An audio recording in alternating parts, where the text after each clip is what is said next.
Yeah, here in part one, we've got my 58 Desoto Fireflight Sportsman Spring Special. I purchased this car from the original owner. He was a World War II fighter pilot. And he parked it, after buying it new, he parked it in 1970.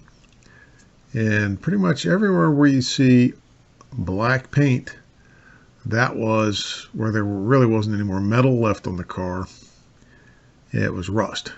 And it had no quarter panels.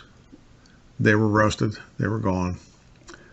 Both the front fenders had rusted completely away behind the headlight buckets, as you can see. And the car originally was a kind of a pink, but it was a spring special color. So late in the year, that same color became a regular standard color for the 59 Desotos. And the taillight of these cars is phenomenal and unmistakable. You can see the extra trim on the trunk. That's part of the spring special. You can also see all the chrome is completely gone. Here's a close-up of the passenger side front fender. That's very much indicative of how the rust was throughout the car.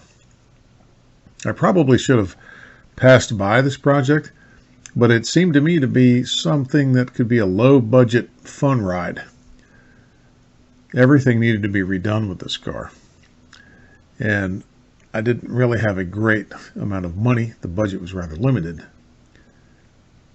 And you can see a lot of this really is, it's interesting looking interior, considering it was a DeSoto. And then I kind of tried to hide it once I got it home.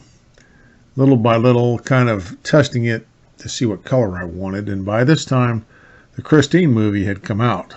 And I wanted to originally paint the car kind of a baby blue, or robin's egg blue on the bottom with a white top. But the pressure mounted. And there you have it.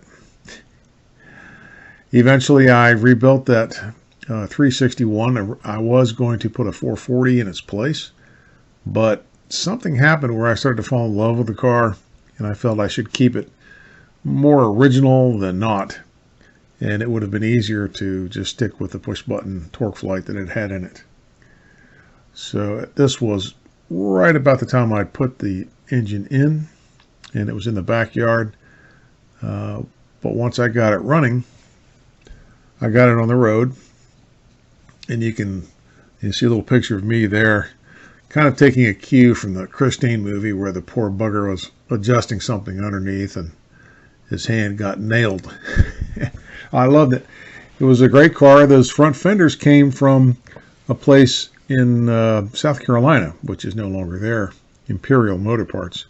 Gentleman went out and actually bought a DeSoto just so he could take the parts off and ship them to me. They cost me, at the time, $300. And sometimes when you've got an old car, you just feel like you're getting the wrong end of the stick. Well, thanks for watching, and stay tuned for part 2 of the DeSoto Resto mod.